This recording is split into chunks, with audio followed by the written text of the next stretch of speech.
Alright, part 3, gameplay. So this point in the course, what I'm saying should already be making sense to you, and you should already be understanding how exactly these things are gonna make you climb. So it's good time to make a clarification here.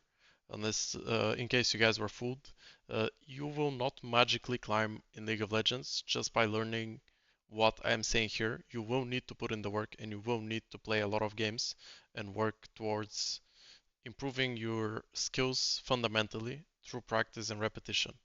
So this gameplay section here of the third video we have is going to be adjustments that you can make without having to do all of the hard work. However, you're still gonna need to practice these things in order to have them nailed down subconsciously and intuitively instead of having to force them into your gameplay as you will have to at first. So the next video is gonna explain how to improve long term at fundamentals and at things that you cannot make such an immediate change on. This video is gonna focus on gameplay structure and a structure that you can apply in order to get better kind of immediately and things that you can start implementing immediately. So the first thing that I see the biggest improvement in people in when I teach is resources. So a lot of resources go to waste in League of Legends, and this section here is going to explain how to optimize your resources in the easiest possible way, and also how to think about the intervals in which you're allowed to play the game while still getting resources. The first thing is, and this is probably the most common way I see people lose farm in games, is this little graph here. So this is the CS you're gonna get in the game. This is all of the CS. This is the CS that is in front of you. You're getting the CS. Nobody's touching you. Nobody's influencing your ability to take that minion. And this is the CS that you... I'm gonna try to draw a fist here. Oh, that's surprisingly good. You have to fight for the CS. So you're in lane. The enemies have a very strong lane, like for example, it can be bot lane, they can be a Karma lane, or on top lane can be a range champion. These are the minions that you're getting hit on. Those right here, you're getting hit on and you're losing HP. It's costing you a resource to get those minions. Now, being able to get those minions depends on your individual understanding of the enemy champion, tracking their cooldowns, and all kinds of different fundamental skills that are improved over time and will be covered more in the next video. However, in this video, we're going to talk about the other free CS that we can get, which is, as you can see, a much bigger portion of the pie. Now, most people that I coach, even if they're Iron, they have two issues. Yes, one is not being very good at CSing, but that's not actually their biggest issue. The biggest issue is neglecting the minions and not paying enough of our mental stacks resources to the minions that are free and in our face. So sticking with the bot lane example, sure, the Caitlyn, the Karma, whatever, they're gonna pressure you some minions and you're gonna lose some. Those are gonna be here. However, there's many minions that you will be having that are free in the lane. You need to get into the habit of identifying as a player that does not miss free resources. That's very key for your resource management in the game because most of the resources you get are indeed free. So I see people miss up until 10 minutes, maybe 15, sometimes 20 or upwards last hits, even if they're gold and which is it's still low elo of course, but it is a level where you can easily avoid this. Your mechanics are good enough, and it just comes down to not being mindful enough. So you're playing lane, you're shoving away fast because your enemy is based. You're playing Jinx, you're hitting the wave. You don't want to just blast the wave like on every single auto timer. You want to pay attention to every single minion. And I know this might seem basic, but I know you guys do this because I, as a challenger player, used to miss minions on side. I used to review my whole games and I used to see, okay, here I missed 2 minions on this wave, here I missed 1 minion, here I missed this, and it accumulates, you know. And if I do it in challenger, I'm sure a lot of people do it even in diamond or master or whatever. And a lot of the students, every single student I have coached ever misses free CS.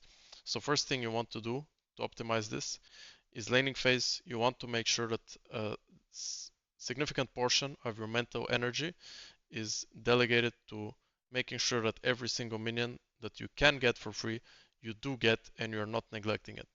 The second one, which I would say is just as important, is mid game.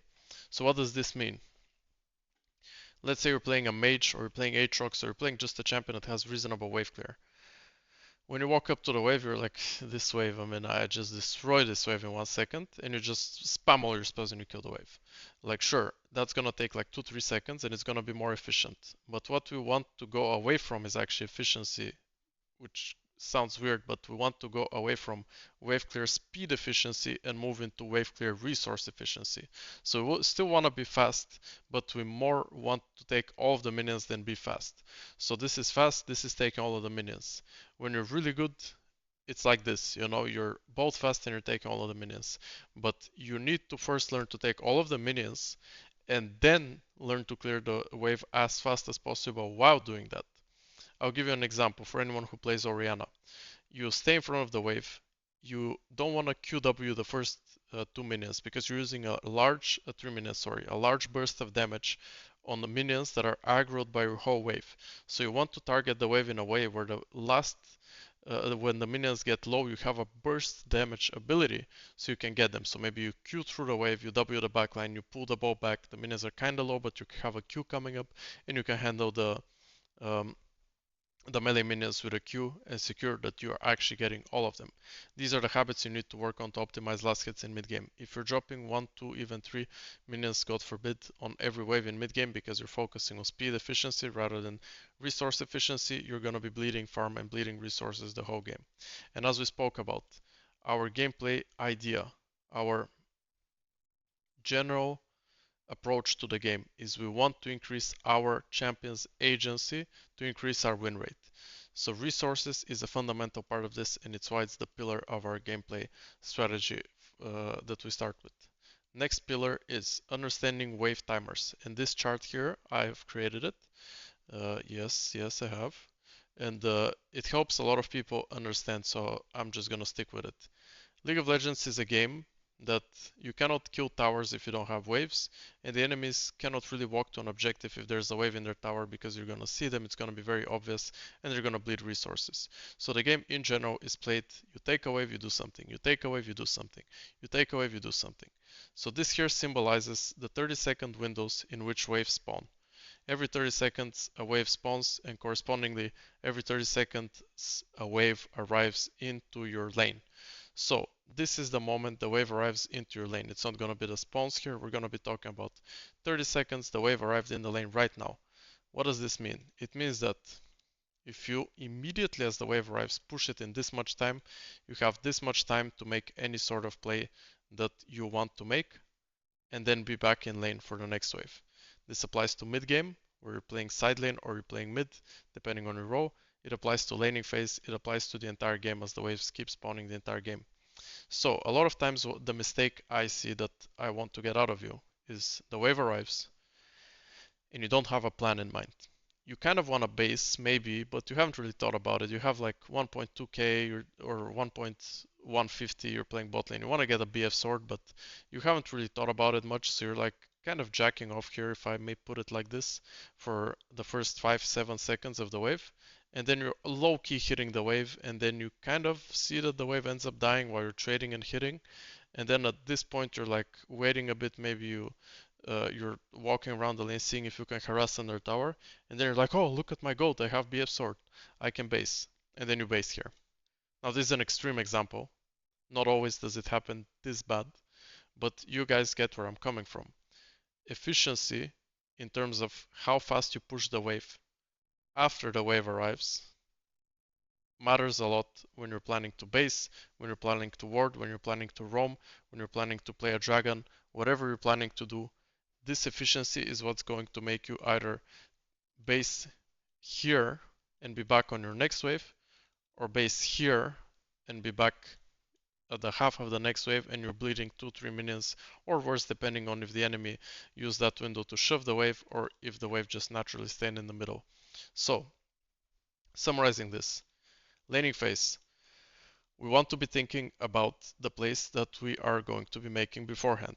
Now, if we feel like we have no vision, shove, we have plenty of time to ward, and then, for example, we ward like this, and then we go harass under tower, if we have still a wave there.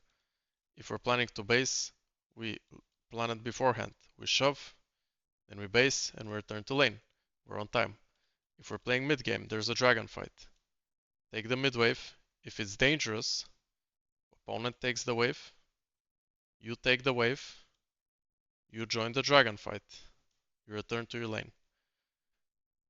We don't want to risk our lives for this efficiency. That's what I'm getting at as well. If it's dangerous and you cannot push the wave, wait for the enemy to push it, and then you're gonna join later. That's just the position you are in the game. Sometimes the position you are in the game doesn't allow you to take the wave fast, but you still have to be aware of these 30 seconds windows that determine your efficiency in the game with how much resources you're getting. If you're getting the wave late, that means your team's not around mid lane, that means you have no vision. You cannot do anything about that. In this particular example, it's more of an AD carry that's just stuck on a mid wave and there's a dragon fight. And if you're getting the wave late, unless you really want to join that dragon fight, you're not gonna skip the wave randomly. You're usually gonna play for your wave rather than the dragon fight, unless it's third or fourth Drake and it's of utmost importance and you have just no way to reach mid lane. So, understanding this concept is gonna increase your efficiency in terms of bases in early game. It's going to increase your efficiency in terms of moves and how much you're allowed to move from mid lane or from side lane in mid game.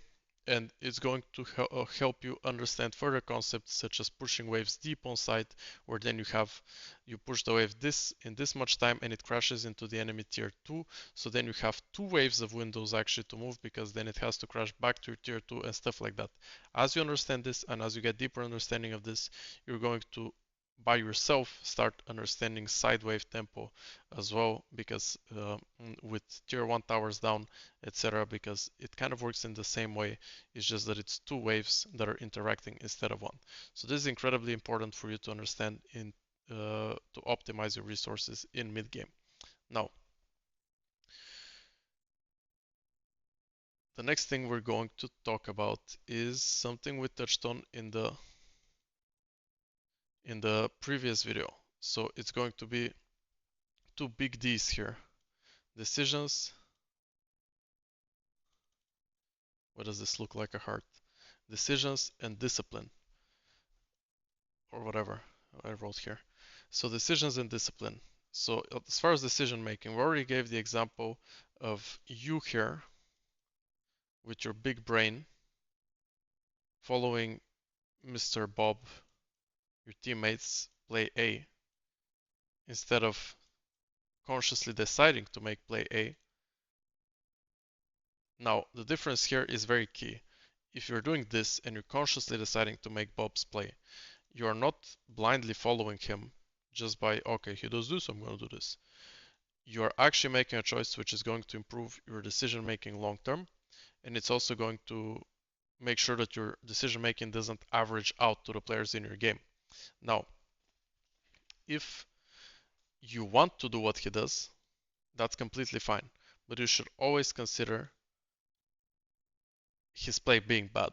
And how do you do that? Well, that's done by planning yet again. Planning is very important in League. Just having a basic idea of what's happening in the game. It doesn't need to be complex. It doesn't need to be something that you cannot handle yet at your level. It's just, do I want to fight right now or do I not want to fight? How am I feeling right now? Am I carrying a lot of gold? If I'm carrying a lot of gold, I'm more to the side that I don't want to fight. If I'm not carrying a lot of gold and I'm full health and I'm getting perma push on mid and I'm feeling strong, then I'm more inclined to want to fight. Usually your teams are gonna fight more than they're not gonna fight, and it's gonna be rare that you take a fight and your teammates don't want to take the fight in solo queue. It's usually gonna be Bob is here, and we're gonna do another fist. He's fist fighting. That's a fist, yeah. He's fist fighting, and you want to decide if you're fist fighting or if you're doing the other thing. Now, after you determine whether you're strong currently or you're not, then that will help you very easily decide if you want to take the fight. What do I mean by that? Fight taking and like decision making around it is endless, and it's a skill, of course, that you cannot cover in a 10-minute tutorial. But just knowing whether you are in a state that you want to fight or not is gonna make it a lot easier to choose, because you will look at the fight and you will see, is this like the juiciest, best fight that I've ever seen?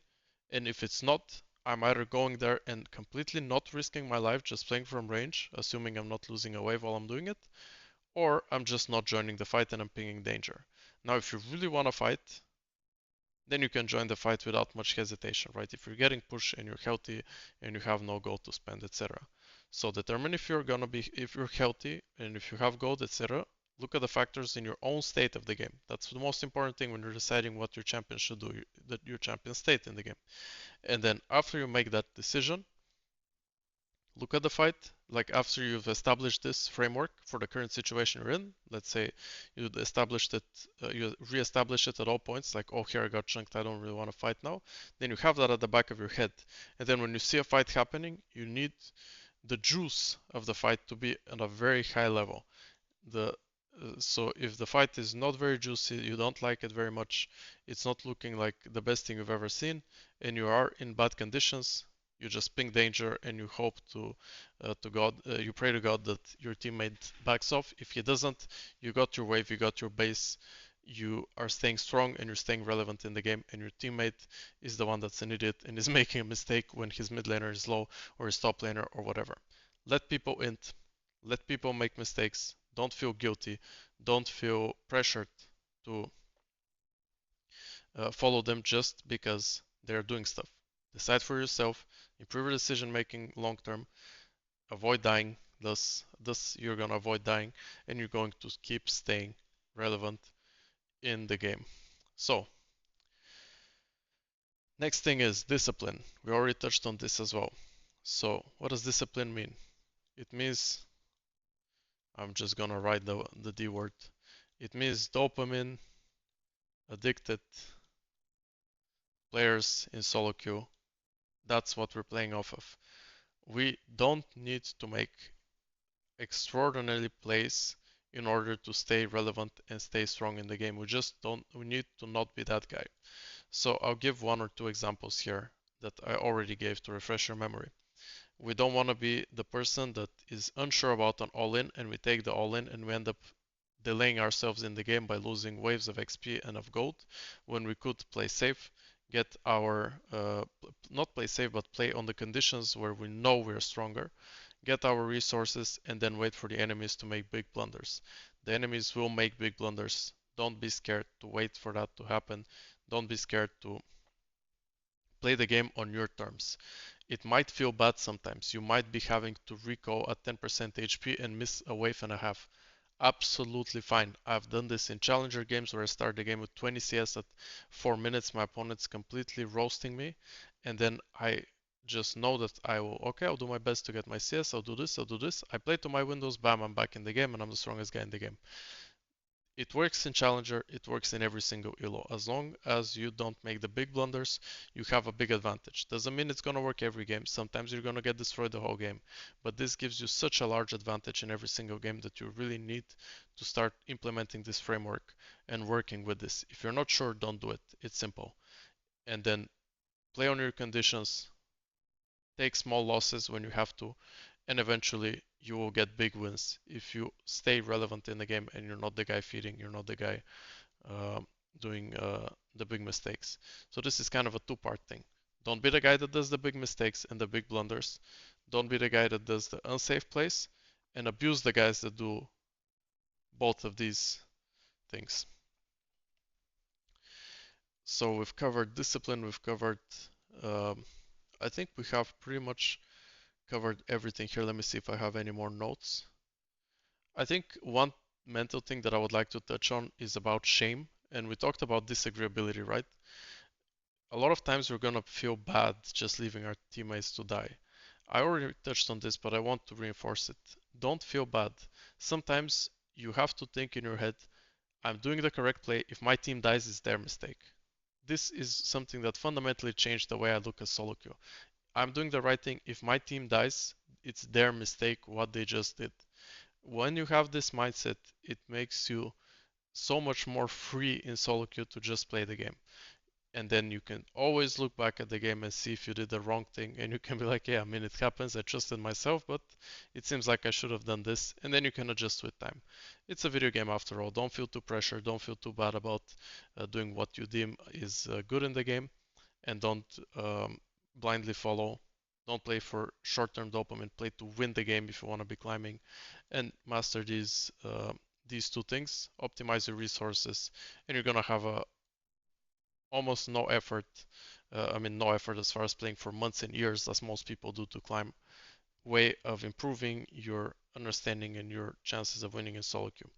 So next one's gonna be the last video out of this course, and it's going to be after having nailed down all of the structure. Of course, it might take a couple rewatches of the videos, or it might take you time to nail down the structure.